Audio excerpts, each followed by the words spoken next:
Hi guys, good morning. Happy Tuesday morning here in the Bulacan. Isang maulan na umaga po sa atin lahat. Mag-ingat po tayo guys sa buong maghapon. Nawa, ingatan po tayo ng ating Panginoong may kapal. Ingat po tayo guys kasi umuulan na naman. Ayan na naman si Haring Ulan. Coffee tayo guys kasi malamig. At saka ito kumain ako. Nag-almusal na rin po ako guys.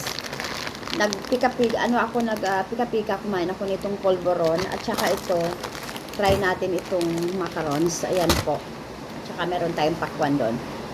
Matagal pa ako hindi nagchika sa inyo siguro. Ito po, kain tayo ng pakwan.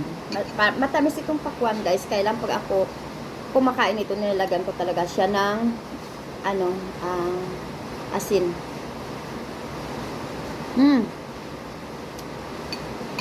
Matamis.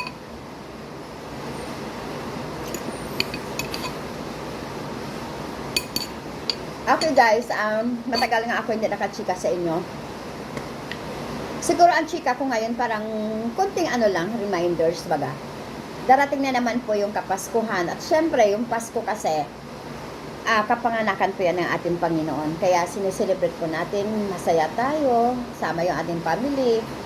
Yung kumbaga pagbubuklod-buklod din po yan ng family kasi once a year na nagkikita. Ako ngayon itong Pasko siguro, wala akong charity, hindi ako kumuha ng charity ngayon itong Pasko.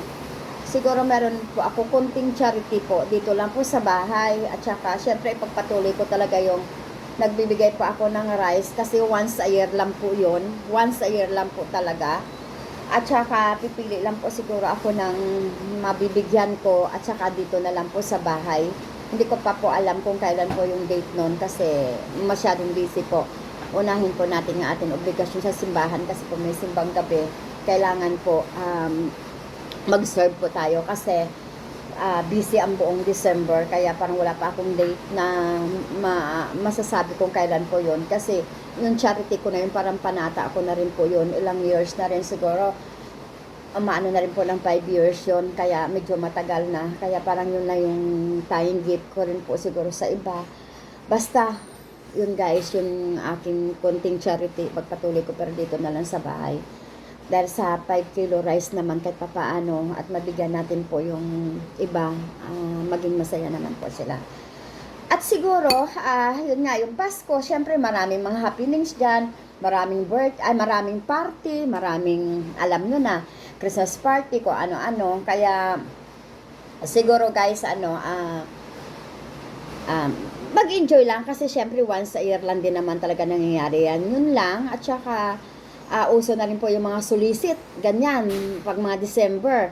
Sa akin lang po, solicit kayo kung halimbawa sa simbahan, okay lang po mag-solicit kasi syempre alam mo na talagang sa mapupunta yan sa kung ano may yung decoration sa simbahan o pailaw or what or sa ibang mga gawain sa simbahan kasi syempre ang hirap po pag may mga gawain na wala naman po talagang financial na magagamit kaya nagkakaroon ng karuling yung simbahan at yun po para lang po doon sa mga gawain yan at talaga may pupuntahan.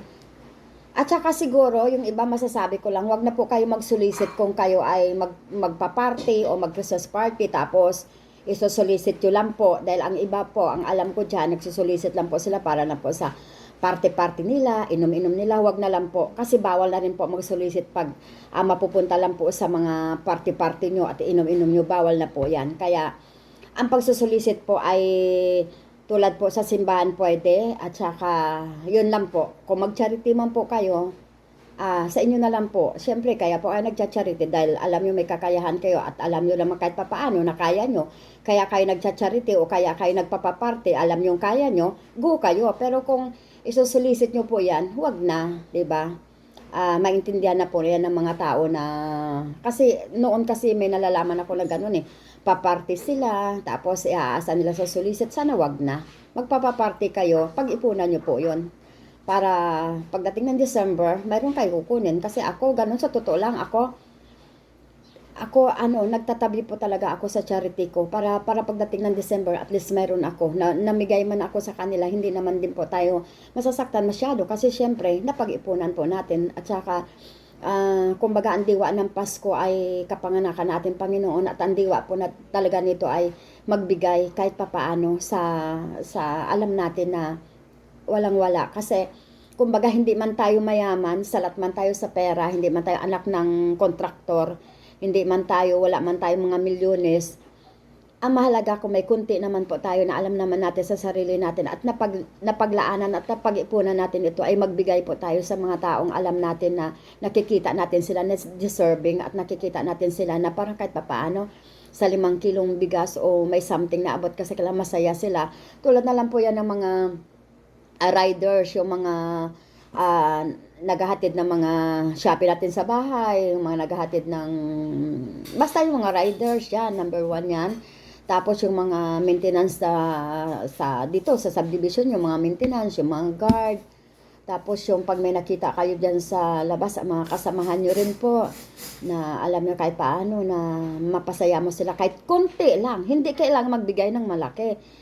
Kahit konti na parang may maabot ka, something na galing sa puso mo, may maabot ka sa mga kaibigan mo, kahit ba stocking lang po yan, kahit ba chocolate lang po yan, kahit ba 5 kilong bigas lang po yan, kahit pang pa-spaghetti lang po yan, na maalaala mo sila na kahit paano may maibigay kasi masaya na po sila. Ganun lang po naman yun. At mga kaibigan mo, syempre, alalahanin mo sila. At mga inaanak mo, alalahanin mo sila. Dahil ang Pasko po ay minsan lang po yan dumarating. At saka yung mga inaanak mo, matutuwa talaga sila kahit paano, kahit konti mabigyan mo sila pagdarating ng Pasko. Dahil kumbaga naging pangalawang nanay kanila. Kaya parang kahit paano obligasyon din po natin ng ating mga inaanak. Yun lang guys. Sana po wala naman tayong masyado. Basta ganun lang, maging kasi araw-araw naman Pasko, pero iba talaga yung pagpasko ay maalaala mo, lalo ng mga inaanak mo, mga mahal mo sa buhay, mga pamangkin mo, mga kapatid mo, mga mahal mo sa buhay, sila po yung pinaka-priority mo, at saka yung mga taong alam mo na lagi nandyan, tulad na yung tulang binanggit ko kanina, sila ang importante para sa akin sa Paskong ito. Yun lang guys, maraming salamat. Have a nice day at mag-ingat po tayo sa buong maghapon kasi po umuulan. Thank you so much sa mga nanonood ng video ko. Hindi ko man kayo kilala, nagpapasalamat pa ako sa inyo. Kaya bigyan nyo na lang ako na isang like and share dyan. Thank you so much.